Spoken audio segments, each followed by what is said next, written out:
So I just want to take a brief moment to talk about borderless cards, which is an odd thing to talk about, but a lot of people don't really talk or use them for a variety of reasons, which I'll get into later on. But there's also something that's pretty interesting that most magicians don't actually know about for borderless cards, which again, I'll get into later on. So for most people, borderless cards are used exclusively for gambling sleight of hand, and there's a pretty good reason for that. The repeating pattern of a borderless deck makes certain moves a bit less discrepant, right? So if you have something like a false shuffle or a false deal, you'll see that the repeating pattern actually makes the moves less discrepant because everything just sort of blends together, and that's pretty important, right? Versus like a border deck where you can see like a clear distinction between the white border and the design of the card, so that makes certain moves pop out a bit more, and that's not something that you really want for false deals, for false shuffles, and anything that would get you caught in a game and that would make people mad at you, I guess, right? So you can already see how these cards are already sort of catered towards gambling sleight of hand. But what about cardists, right? Because cardists, clearly, they only want their moves to look good, right? The cards don't really matter, but that's just not true. Cardists won't use borderless cards because, well, again, it's that same advantage that gambling sleight of hand has for borderless cards, where it's like, oh, everything blends together. That becomes a disadvantage for cardists because everything blends together. And, you know, if you're doing a move, you sort of want your audience to be able to tell what's happening, because if everything blends together, that just sort of becomes really, really gross, and you can't really tell what's happening, which is a problem. So cardists use border cards exclusively because of one distinct advantage: packet distinction. If you do like the worm or something, you can instantly tell that there are 5 packets, versus if you do it with a borderless deck, you can sort of tell that it's kind of harder to tell how many packets there are. So that sort of becomes a problem because, well, you don't want everything to look like a jumbled mess. You want things to be clear, especially when you're doing something as fast-paced and as visual as cardistry. So for cardists, borderless cards are out of the question. But what about for magicians? Well, then there's another problem that presents itself. If you have a card reversed, or if you're doing a triumph where you have like an entire packet reversed, for example, because of the contrast between the repeating pattern and the white of the faces, you'll be able to tell that there are cards reversed in the deck.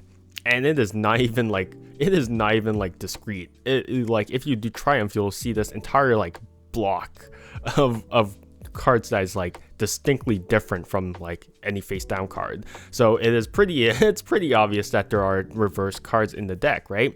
So it's kind of a problem because you don't want the spectator to sort of catch on, and if they see that, they're like, that's sort of interesting.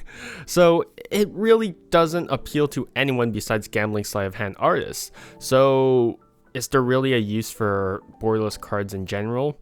But there is a way for magicians, specifically for magicians. Cardists can't really get around that, but there is a way for magicians to actually use them regardless of the discrepancy. So throughout my videos, I have consistently, and I mean consistently, stressed how important the bevel is. And this is another one of those times where I'm like, yeah, this is where the bevel really shines through. Because if you actually just bevel the deck forward, if you have like a deck tabled, if you have a deck tabled, if you just sort of bevel the deck forward, notice how, even if I have a card reversed, this card will actually just sort of fade away.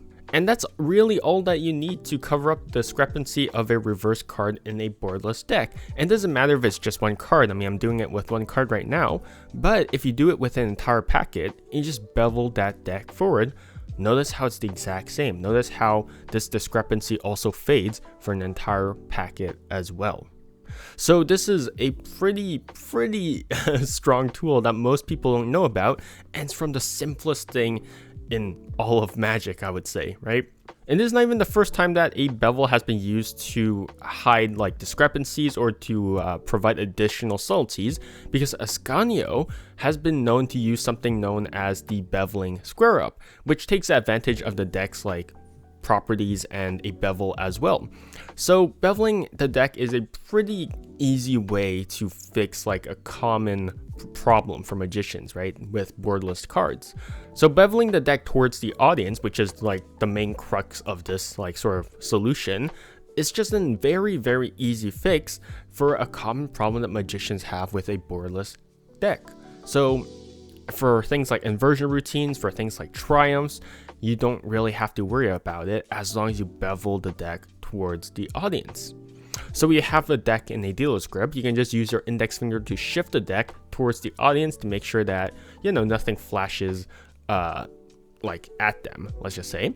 And if you also have the deck in bevel grip, you can just shift your fingers to bevel the deck towards them as well. So again, as long as you bevel the deck towards the audience's eyesight, there's no problem, right? That discrepancy will just fade away. And you can just use the borderless deck as a normal deck, just like any other. So that was just a quick video on borderless cards because, well, yeah, I like borderless cards, and it's just a shame that people don't really share the same sentiment as I do because of that one single discrepancy. But, well, since I put out this video, I hope that more of you guys will start looking more into borderless cards.